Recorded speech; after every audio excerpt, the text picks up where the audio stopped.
Yeah. Good afternoon to all participants who are Afternoon. participants who are here are either researchers, authors, or students. I know all of us love to read. We also love to write. We write assignments. We write blogs. Writing is our passion. Writing is our hobby, and it spreads happiness all around. It spreads happiness to us and our students.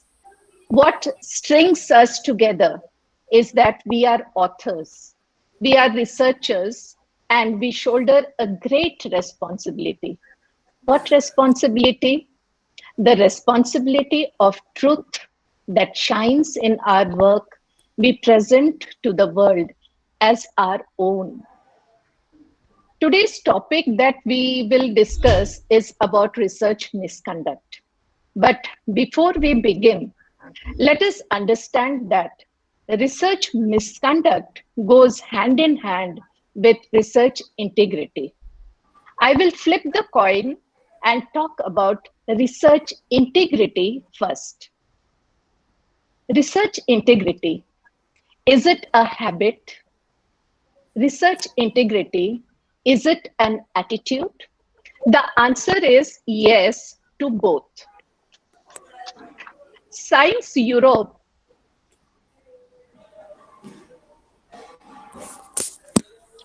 Science Europe has defined research integrity as the performance of research to the highest standard of professionalism and rigor in an ethically robust manner. So, what does research integrity establish? Again, according to Science Report, research integrity is vital because it creates trust. Trust is the heart of the research process. Researchers are able to trust each other's work. They must also be trusted by the society because they provide scientific expertise that may impact people's life. Should I say, research integrity is a very good habit. No matter what is the consequences, we should inculcate it, and it should be a part and parcel of our everyday researcher's life. So let me flip the coin again and discuss research misconduct. So where do we begin? Okay, let me start with this example. Yes, these are the names. You're familiar with it. This is the journal and this is the paper. I'll spend few minutes on this slide. As researchers, we know that in the world of medical journals, the Lancet is one of the well-known journal. It is a prestigious journal which was founded in the year 1823. Within few years, they will be completing 200 years. The Lancet has an impact factor of 60.392 according to Clarivate Analytics 2020. The Lancet on 22nd May 2020 published a paper titled Hydroxychloroquine or chloroquine with or without macrolide for the treatment of COVID-19, a multinational registry analysis. The authors were Mandeep Mehra, Sapan Desai, Amit Patel, et al. The paper claimed in their study that this study was based on 98,262 hospitalized patients of COVID-19, which is a huge data. They covered 671 hospitals across 6 continents. 96,000 patients with COVID were considered for this study, and 81,000, above 81,000 patients of COVID were in the control group. Around 15,000 patients with COVID were given HCQ alone or in combination. The authors concluded in this paper that HCQ was not beneficial. In fact, it caused cardiac irregularities, and they linked HCQ with a higher risk death among COVID-19 patients. Please understand the consequences of this. The moment this paper was published in the Lancet, World Health Organization halted all the studies on HCQ. Doctors around the world stopped using HCQ as a treatment. Several concerns were raised when this happened. Approximately 180 researchers and scientists all over the world started asking, questioning this paper. They asked for the raw data. They felt the data which was presented was not the true picture. So one thing led to another. And finally, it was found that the data was furnished by a private company called Surgisphere. One of the authors, Sapan Desai, is the founder of Surgisphere. So what happened was that they had to retract this paper by 3rd June 2020. In their retraction letter to the Lancet, the authors noted that Surgisphere would not transfer the full data set, and as it would violate the client agreement. By 4th June 2020, the news spread, and the publication the publication of the retraction in Lancet. What was the consequences of that? World Health Organization asked all the concerned person to resume the study on HCQ, and the trial for HCQ again it began world over. So I am sure you are able to gauge towards which direction I am pointing. Where are my pointers? Okay, the controversial story of these three Indians does not end here. Mandeep Mehra, Sapan Desai, Amit Patel et al. Has also published another paper, Cardiovascular Disease, Drug Therapy and Mortality in COVID-19, in a very reputed journal, the New England Journal of Medicine, NEJM. NEJM was established in 1811. The journal has completed more than 200 years. It has the highest impact factor of 74.699 according to Clarivate Analytics in 2020. The authors were working in a very large data set. In this paper, the authors concluded that blood pressure medicines heighten susceptibility to COVID-19 infection. They proposed that these medicines may increase the risk of becoming seriously ill with the disease. So on June 4th, 2020, this paper was also retracted. In their retraction letter to NEJM, the authors stated that since the authors were not granted access to the raw data, and the raw data could not be made available to the third-party auditors, the article was retracted. So, a sad story, but it is a true story. Do we believe in the saying that the end justifies the mean? If so, then we have taken a path where research ethics are ignored. Research integrity is abused, and this leads to research misconduct. Today, I would like to touch upon 3 domains of research misconduct: fabrication, falsification, and plagiarism. Let us talk about fabrication. The above 2 cases were a crisp example of fabrication. These were deliberate attempts to fabricate data. There were evidences of fabrication, and there is no evidence that this misfortune was unintended or something that happened by mistake. Fabrication is always pre-planned. Data is fabricated and published in a journal. Sapiro in 1992 and Chandler have explained fabrication as outright synthesis of experimental data, reporting experiments that were never conducted. It is called as dry labbing, fudging, or outright manufacture of experimental data. Fabrication is done with the sole intention to deceive. It is highly unethical, where research results are altered, images are tampered, photo manipulation is done, image fraud is attempted, and to produce impressive results. This is a serious misconduct. Fabrication sometimes involves fabricating result, graphs, figures, and another high-profile retraction we can see in Nature.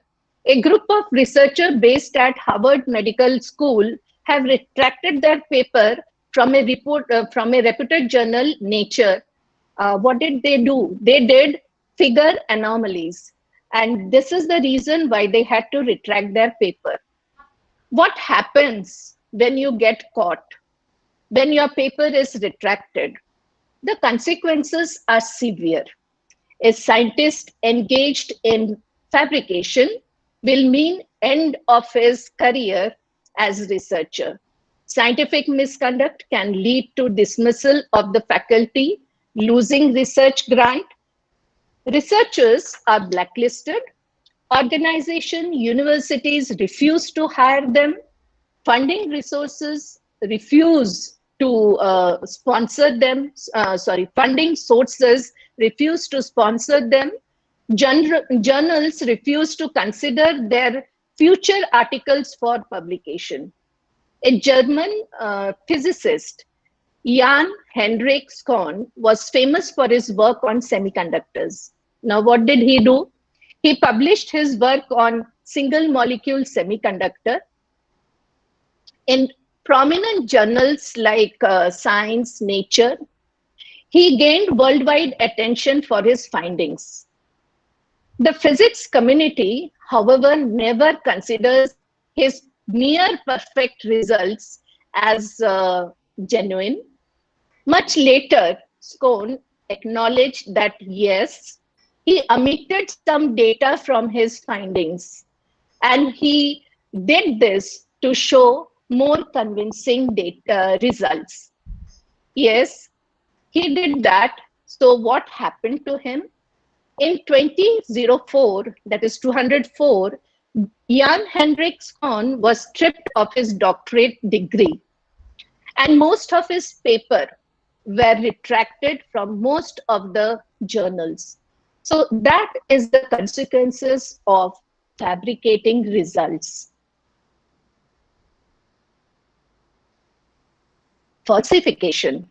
This is another kind of misconduct. Falsification is manipulating research material, manipulating images, data, equipment, and processes. Falsification includes changing or omitting data results in such a way that the result of the research is not accurately represented. A person may falsify data to so that the end result of the study looks impressive. The next research misconduct is falsification, of course, and falsification involves manipulating, changing, omitting data or result, and a research paper in the journal Science was retracted. The title of the paper was Human SIRT6 Promoted DNA Resection Through CTIP Deacetylation. It appeared in 2010, and this was retracted because there was falsification of data. The same was the case with a paper published in Nature in the year 2013. Why falsify? What's the reason people falsify? Science, research, publishing leads to career pressure. This is a career-driven discipline. If a scientist has good reputation, it is easy to get support and it's easy to get funding. What does good reputation mean? Well, a good reputation for a scientist means that he has publication in high-profile journal. He has uh, he has a high H index. He has a high citation index, and that happens if you have a paper in a reputed journal. Have you heard of the expression publish or perish?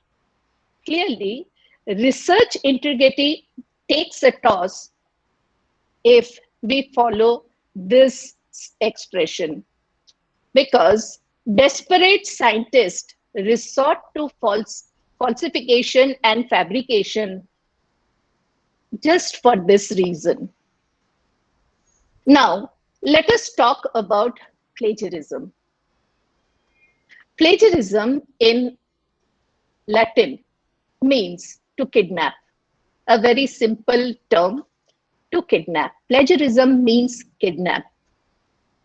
According to Collins in the English dictionary, plagiarism is a practice of using or copying someone else's idea or work and pretending that you thought of it and you created it.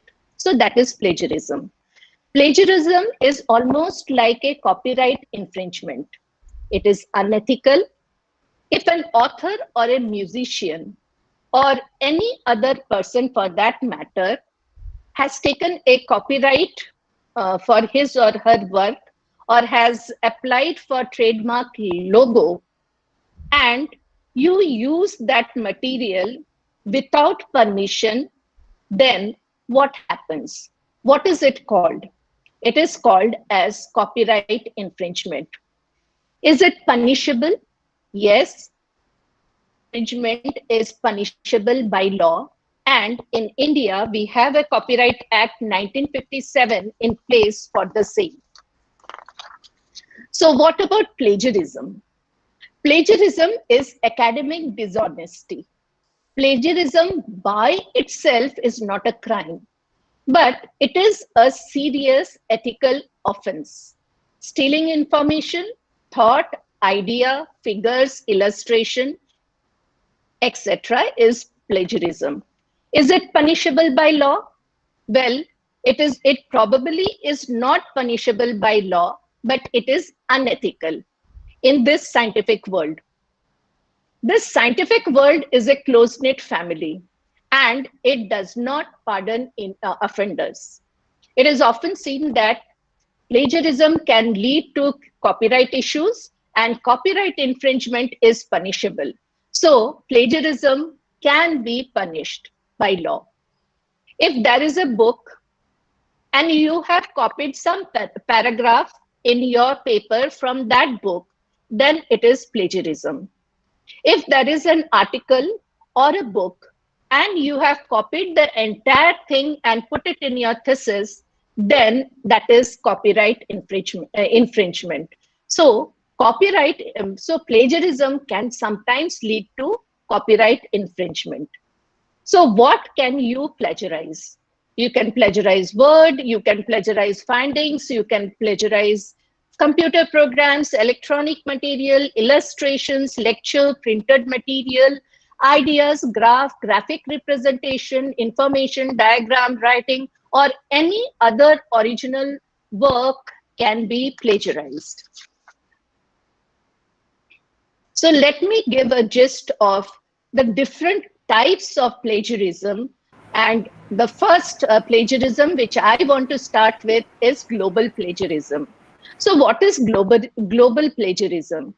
Global plagiarism means that you take the entire work of a person and you write it in your own manuscript and pass it off as your own. It is called as literal copying. You reproduce word to word without permission or without acknowledgement. So that is called as global plagiarism.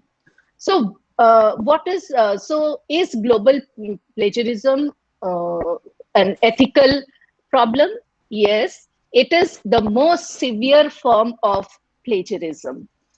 The next one is verbatim or copy and paste plagiarism. I think this is a plagiarism which is very, very common among teachers, students, and anyone related to academics. It is also a direct plagiarism, and it is a serious offense. What happens over here? One, you copy a part of the text from the original document and paste it in your own document or in your own manuscript. Two, you do not attribute to the source. Three, you may delete few words, you may add some of your own words, you may use synonyms, but more or less you copy that part from another manuscript and you do not cite the author or cite the source. Then in that case, it is called as verbatim plagiarism. And this is the copy paste plagiarism, and it is a very, very serious research misconduct.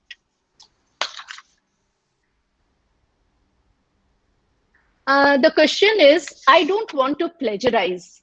So how do I quote? If you don't want to plagiarize and you have taken a direct lines from a particular author, what do you do? So if you quote an author, insert quotation marks. The quotation marks are very important.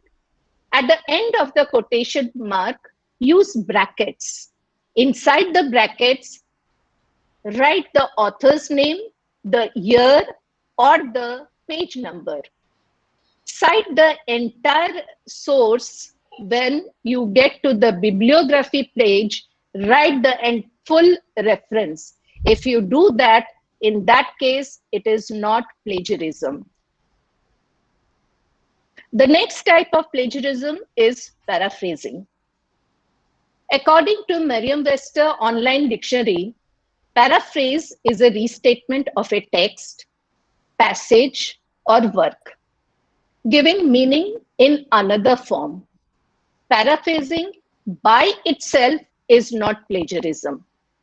But then how does it come under plagiarism in research manuscript?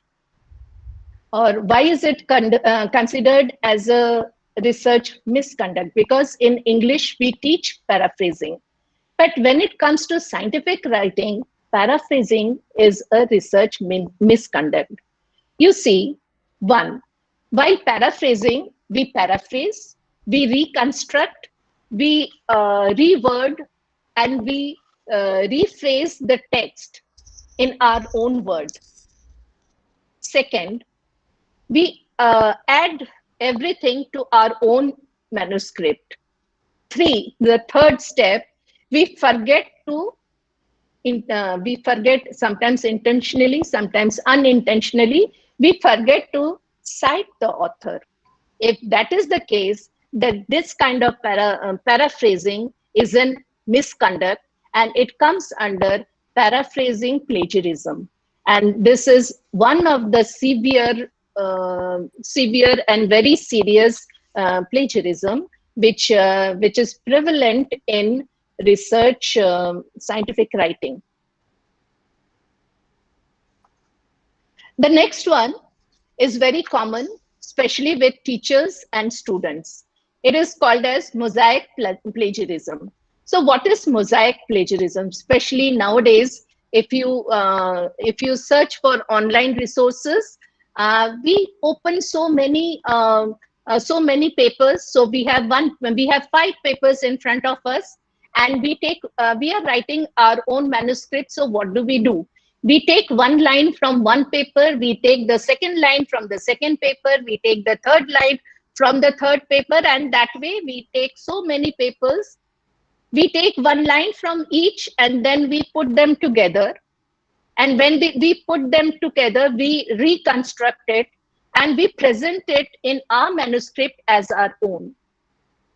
Now, when we are consolidating this particular paragraph, for which we have taken the input from 5 different papers, and when we do not cite those sources, what happens? What are we doing? We are plagiarizing. And this kind of plagiarism is called as patchwork plagiarism, or it's also called as mosaic plagiarism. I think this is a very common thing, common plagiarism, which most of the teachers and the students, especially the students, do when they are writing notes. Citing incorrectly or incorrect citation. Incorrect citation, as an author, you have every intention to give credit to the author. You have taken lines from various papers, and you have prepared a manuscript, and you have given citation. But the question is, have you given the reference correctly? Have you done it correctly? Have you followed the correct format? It is important that you check whether the format is correct, whether the source you have cited is correct. If it is not done properly, even if you have cited, it becomes incorrect citation, and it is a type of plagiarism. So incorrect citation is also called as accidental plagiarism. What is accidental plagiarism? Accidental plagiarism occurs when a person neglects to cite their source, or misquotes their source, or unintentionally paraphrase the source, and using similar words, group of words, or sentence structure without attribution. Sometimes what happens is that scientists may be writing down the sentences from various sources, and after that, because they have taken from various sources, they write down the source's name incorrectly. So though they have an intention to write the citation, because of this mistake, they often do accidental plagiarism. And accidental plagiarism is also a misconduct. Usually we feel that whatever is available in online, or whatever we see on the net, is free. Please remember, it is a common mistake. Check the copyright symbol and choose the copyright free images or videos which are available on net. Now, if you see this particular video which is playing, you can see that I have not written the citation. Is it plagiarism? Yes, it is plagiarism, because it clearly tells me that citation is needed. So not only the text, it is the images, it is the videos, whatever you are using has to be cited. It has, if citation is needed, then you have to credit the author. Now, but then there are certain Creative Commons licenses which are available. If you look at this slide, I'd like you to come towards the left-hand side, lower end. Now you can see what is written: attribution-free options. So in the attribution-free options, if you look at this logo, you can see it is written C, capital C, and it is crossed. So whatever work is present in public domain, and if it has got this symbol, then in that case, you can use the work however you like without permission or attribution. The copyright of this particular material has expired. So you can use this material without permission or attribution. Now, if you come to the right side lower end, you can see a second logo where there is a cross, a zero sign and a cross. public domain. It is called as Creative Commons Zero. So what about the papers or the photographs which have this symbol? You can use this work however you like without permission or attribution. The creator has released it to the public. So if this is the case, you can use these two. Wherever these two symbols are there, you need not give attribution. Now let us come up. So you can see there are 6 symbols, and the least restrictive one is towards the left, and the most restrictive one is towards the right. So let us see the symbol. If the Creative Commons license has capital C, and the letter by, if that letter is there with this logo, it means that you can use the work and do whatever you like as long as you give attribution. So you can do whatever you want, but please do cite this whatever text or the photograph you have taken.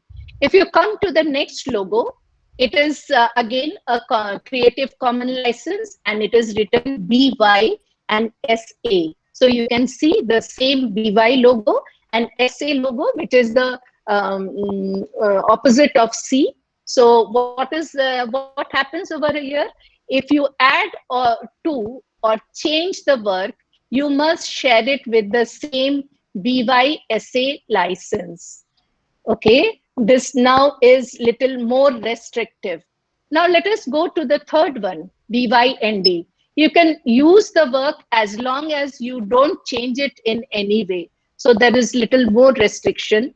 What is BY-NC? You can use the work and add to it or change it, but you cannot make money from it.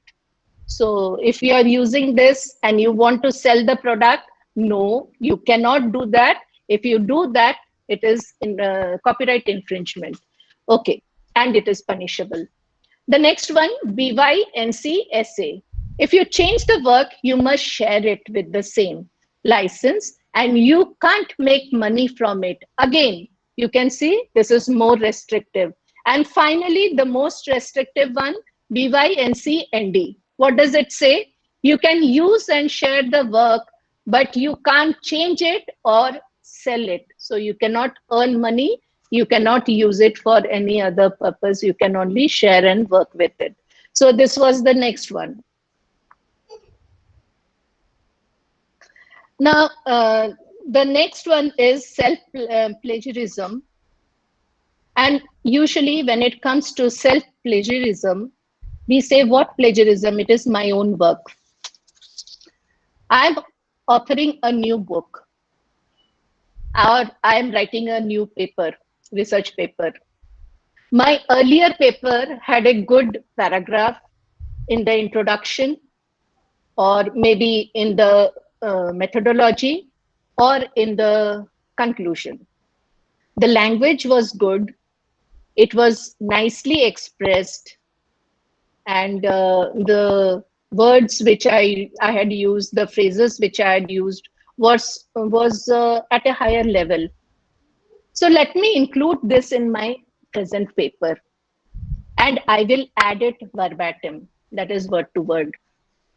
So does anyone has an objection to it?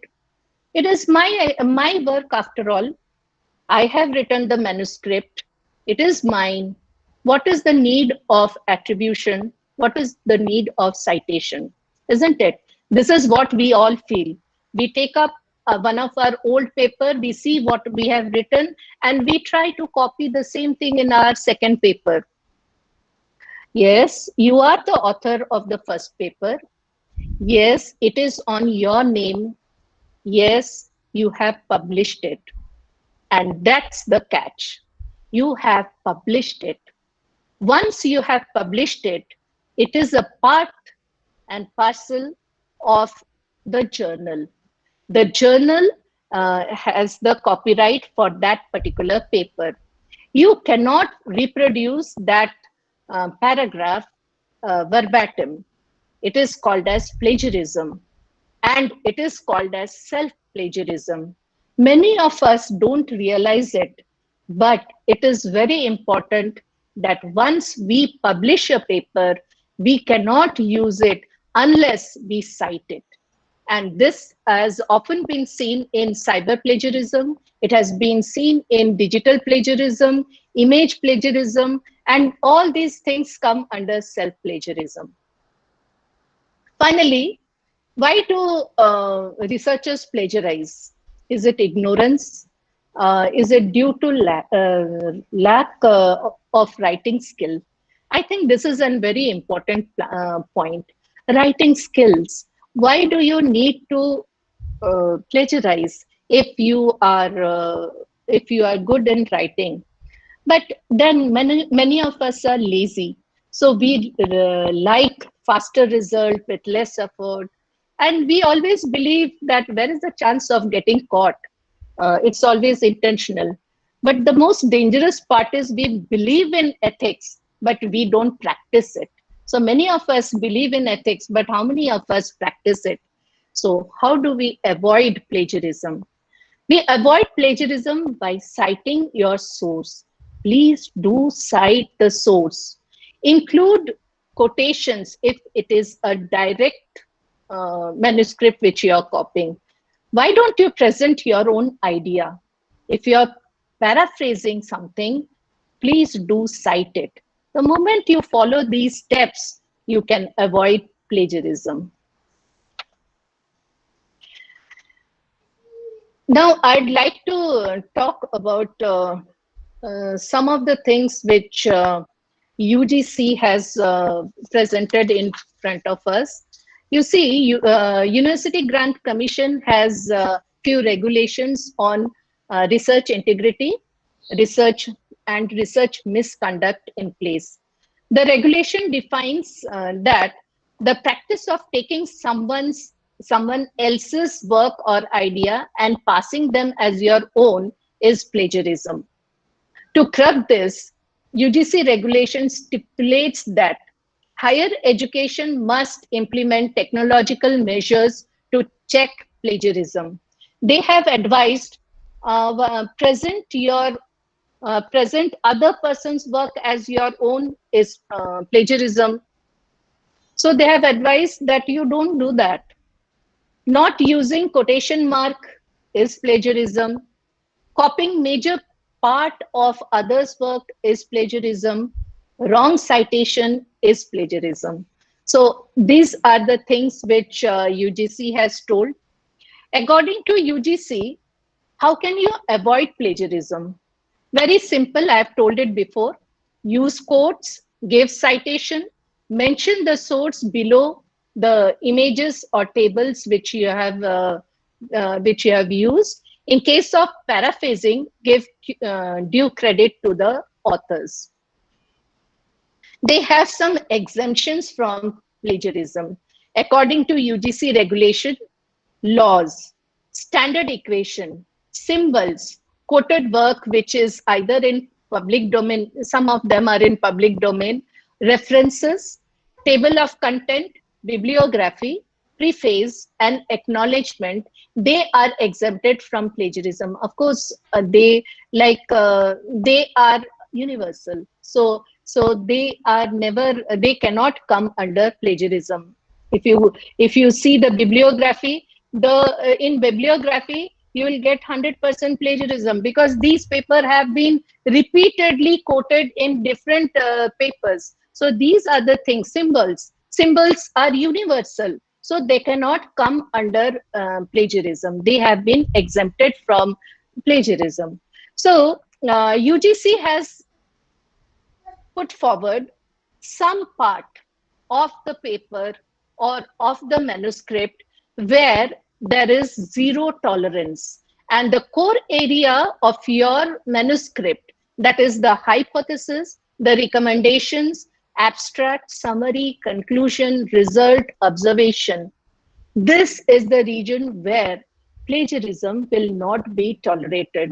So these are the core areas where there is zero tolerance for plagiarism. Now, UGC regulation states different level of plagiarism. there is a new anti-plagiarism policy which allows 10% content similarity. With similarity above it, students will be asked to withdraw their manuscript. I'm talking about students who are in research. Anything above 10%, they will be asked to withdraw the manuscript. The policy was drafted in 2017 and it was recently approved by HRD Ministry. What they say is that if the similarity is between 10 to 40%, that is level 1, then they will be asked to rewrite the manuscript. If it is between 40 to 60%, that is level 2, then they will lose 1 annual increment for similarities. If the plagiarism is level 3, that is more than 60%, then the person cannot supervise or cannot act as a guide for masters, for MPhil or for PhD for a period of 3 years. This is the new regulation by UGC under promotion of academic integrity and prevention of plagiarism in Higher Education Institute Regulation 2018. Now, these are the regulations which I thought you can go through at a later date, at a later time. But I'm interested in this particular circular, and this circular is on self-plagiarism. It has come on 20th April 2020. What does it say? It talks about self-plagiarism. I have just spoken about self-plagiarism, and this also is about self-plagiarism.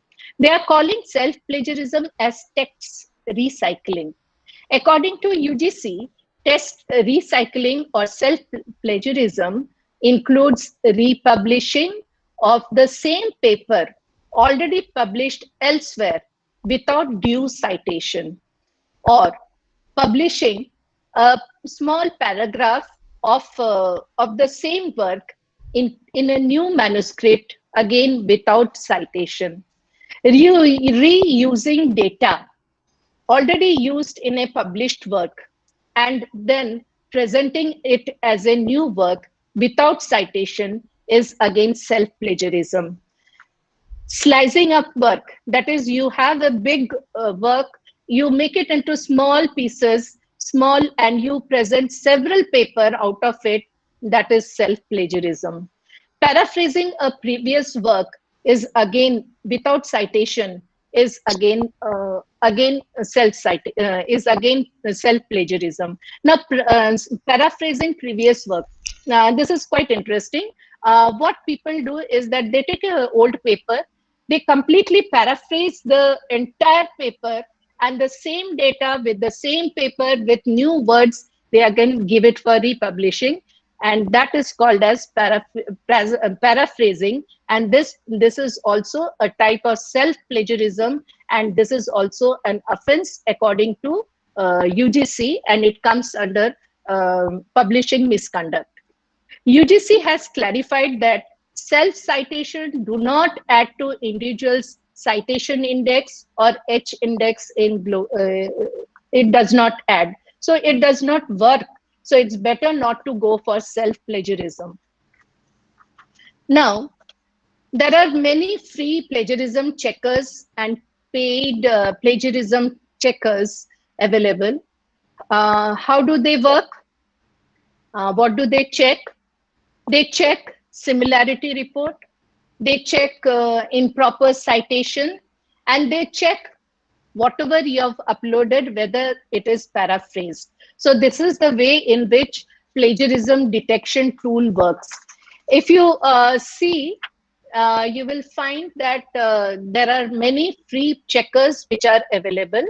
Dupli Checker, Paper Ratter, Plagiarism, Risma, Pledge Tracker, Plagium, CopyLeaks, Plagiarium Checker, PlagScan, Urkund, Qtex. So these are some of the free checkers, but they all offer for a, I will be speaking about it, and then paid checker, Turnitin, Scribr, Authenticate, Grammarly, Copyleaks. You can see Copyleaks is written here as well as here.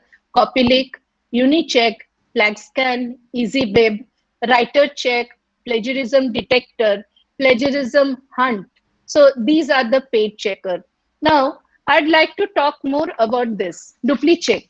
It is free of charge, easy to use, but the fact is that it allows only one search per day for unregistered users. PaperRatter, free of charge, but only 5 pages. And they have a premium version. You have to pay $7, $7.95 per month, or $95.40 per year. So they promote themselves as free of charge, but then there are many conditions applied.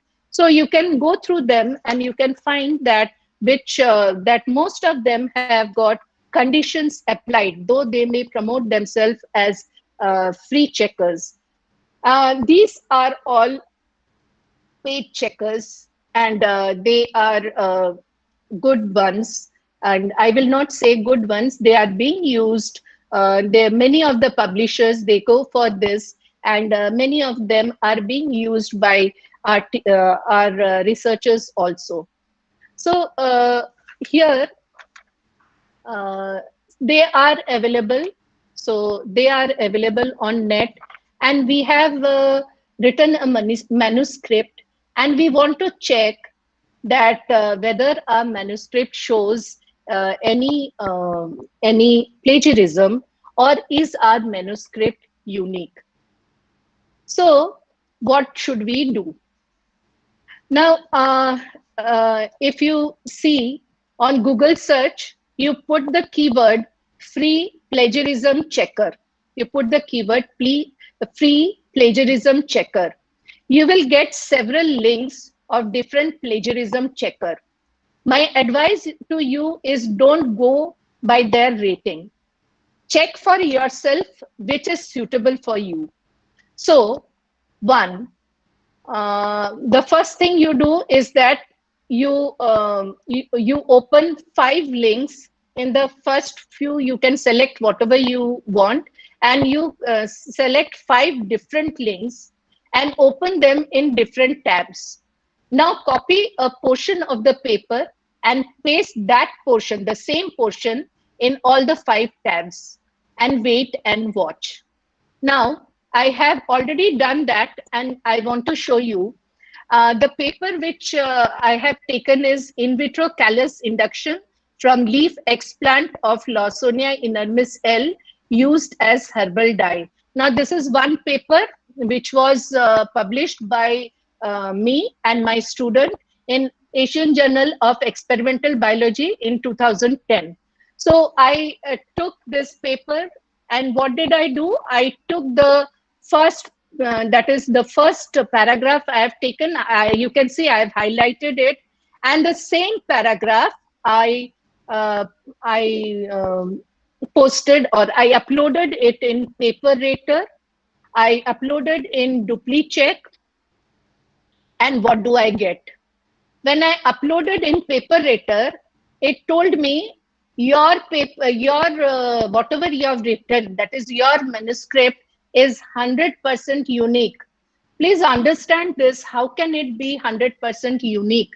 It has to be 100% plagiarized, because I have taken an online source which has already been published, and I have put it over here, and I have asked it. I have asked it to be. I want to find out whether it is plagiarized. It should be 100% plagiarized, but it is giving me 100% unique. So I reject this. I reject this because I think this is given me 100% original. Now I go to DupliCheck. What do I see in DupliChecker? I see in DupliChecker, it has given me, okay, it has given me that it is 33% unique. It cannot be, but still it has given me 33% unique, and it has given me 67% is plagiarized. Fine, this is acceptable. So it tells me you have plagiarized 67% and 33% is unique. I don't believe it, but still it gives me a better score. the same part. You can see the paper, and this is the part which I have taken, and I have put it in this checker. It is called as repose CO, and here it tells me 78% of the paper is plagiarized and 22% is unique. Again, okay, fine, I can accept it. And then there is a small CO tool, and it tells me 67% is plagiarized, and it tells me that 33% is unique. Now this also tells me that fine, some portion is unique. But if we come over here, plagiarism detector. Now you can see what has this given me. It has given me that plagiarism is 100%. Now this is what I was after. So it gives me that plagiarism is 100% and uniqueness is 0. And which is really true, because the entire published portion, I have put it here, and it should show me this result, that plagiarism is 100 and uniqueness is 0. So I'm for this particular paper, I'm satisfied with this detector. Now I go to another source. It is called as this source, and here what do I find? I find that plagiarized. Now this is a search engine report.net. Now this has shown me that, again it has shown me 100% plagiarized and 0% unique. And not only that, it also shows me from which source I have plagiarized. What are the sources of plagiarism? From where I have plagiarized? So it gives me that. And along with that, if you see in the left hand side corner, you will see they have highlighted the sentences which I have plagiarized. So the entire you can see the entire paragraph is shown as plagiarized. So you get this report which tells you plagiarism is 100%. So the reason for disparity is that these tools compare your text against the documents and files stored in their database, and they check for overlaps. Only a handful of tools check the documents against scientific database. So it depends entirely on you, that what have you written and what kind of manuscript you have in front of you, and what you want to see or check whether it is plagiarized. Never go for any one plagiarism detection tool. Always try it out, and then based on the result which you get, select the plagiarism tool with which you are satisfied. Here I'd like to tell you that the slides for UGC was contributed by Kadambari madam, who is from the Department of Library, and this check was done. What is I have presented last 3 slides. This particular check was done by my student, Dr. Snehal Bangale. So we did it together. So I give credit for the last 6-7 slides to both of them. Thank you to both of them. And these are the references, and I have taken the entire portion from these. And I'd like to thank the research committee. I'd like to thank the Department of Library. I'd like to thank Kadambari madam, who has helped me throughout. I'd like to thank Snehal madam, who has helped me throughout. I'd like to thank Vidya Prasarak Mandal, and I'd like to thank our Venkatraman sir, our principal. I'd like to thank all the participants, and I'd like to thank our vice principal sir, and all my audience, all the participants who have come not only for my seminar, this 9th seminar, but all the 8 seminar before. Thank you, and well, thanks a lot. And I'd like to say this: always have an inquisitive mind. Good wishes to all researchers here, and a very big thank you. Thank you, madam. Thank you for wonderful presentation. It is very informative. Okay, but we have few questions. Not I can say a few, but there are many questions. They would like to have the answers. The first question is: are free online plagiarism authentic? Whether the free online plagiarism software are authentic? Whether they are authentic. See, Yeah. the last test which I showed you, what is the type of manuscript you are using? What have you written? Please check in on them, or otherwise you go for the licensed version. Go for the one which are paid one. Most of the publishers, they are using the paid checkers. Okay. Then there is question. One next question is how to write literature survey by avoiding plagiarism. By giving proper citation. So literature survey is very important. The first part of any PhD is literature survey. My students, I always tell them the first thing you do is literature survey, and when they start with literature survey, they have to write down the source, and if they cite, there is no problem. And even for methodology also. The next Yes. question is on methodology and literature review. It is the same. Okay. Ma'am, there is one question. Self-citation is discouraged. Reasons for it. UGC has given a list of it. UGC has given a list for it, and you have to go according to that. What is the question? I couldn't get it.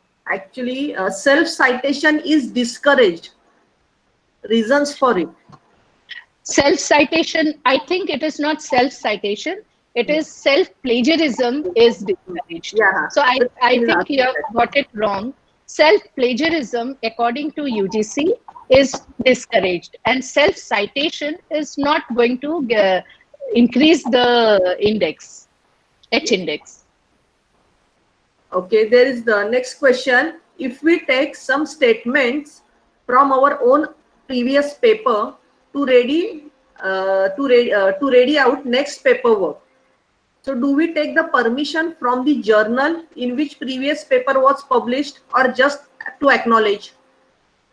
You have to cite it. Everywhere the same thing is being told, that if you are using verbatim, that is word to word, please put it under quotations, and then you put, that is citing, you have to put the brackets, name, and then according to the type of journal you are using, it can be APA, it can be MLA, or it can be Vancouver. So whichever type of format is there, you please follow that format, and it will not come under plagiarism. Please remember this. It is always better that you write Saha 2018, and then you paraphrase it, and then write in bracket whatever citation is given. If you do that, then in that case it is not taken as plagiarism. So if you do that, I just gave an example, you can always do it with other authors also. So paraphrasing it properly and giving it a citation, that is the correct method of writing a paper. Next question is, ma'am, if a conference was attended by one of the author of a paper to present it, and rest authors didn't attend the same, then do organizers of conference have any right to remove the names of rest of the authors at the time of publications? Now, this is a question which has to go to the organizers. So I think it's a thing which has to go to the organizer, this kind of questions. Okay. It is the right of the organizer to decide what they want. Okay. Madam, there is a next question. How to cite government data? How to cite government data? Yes, you can. If you see the government data, there is always they cite as. So WHO has got, I think, if you see if you see in the references, you will find that there is a very easy the method of citing the government data. Even in open sources, you will find they give it how to cite it. WHO, and then the type of the meeting, and then you will get the link, and then many a times you get the DOI also. Okay. Yes. Madam, the next question. Madam, kindly throw the light on use of scientific diagrams or contents that we use in presentations or in developing e-content for our students. And that goes on college website. It's like being a teacher we are doing. Now e-content has become very important, and many a times copyright issue will come up. So because to tell you the truth, when you are developing e-content and you're using images, you have to be very careful that you use free copyright images when you in fact, this is a very different issue from scientific writing. But I'd like to tell you that that's why I put that symbol slide I have put it, because that tells you which are the diagrams, which are the images that you can use. So whenever you are putting the keywords, put the keyword free copyright images, and only then afterwards you can use those images. Now, because we are going for online presentation, usually what happens is, I'll tell you, right from our childhood, we are taught that this is the definition. You have to reproduce it word to word. So it is in our mindset that whatever the teacher tells us, word to word, we have to reproduce. Now, as we come to scientific writing, we are told you are not supposed to write word to word, create your own. So it is not there in our system to paraphrase something and write it. And from our childhood, we know that teacher has taught us and we write the same answer. We never learn how to cite the answer. Okay, who has taught us? My teacher has taken it from which source? Has my teacher acknowledge that source? Do we know which is the source? And when we are writing the answers, are we acknowledging the source? Now, we do not do that because we are not taught that. We don't know that. So in scientific writing, many a times we make this mistake. So if it is ingrained in you that you have taken it from somewhere, so please cite the source. It can be anything. It can be a data. It can be a image. It can be anything. If it is not yours, then you have taken it from some place. Then in that case, you have to give reference. You have to give acknowledgement to the source. So this is something which is very important. It should be inculcated. It is a very good habit, and it leads to research integrity. Okay, ma'am, there is one. This is the last question. How important is in-body citation? In-body citation. Yeah. So I don't have much knowledge about it. In-body, is it for the that is biological, or is it material science? Is the question for material science or biological? Because I'll tell you, from biological science, there is one copyright thing which I know is the voice of Amitabh Bachchan that is being copyrighted. So that is one thing which I know.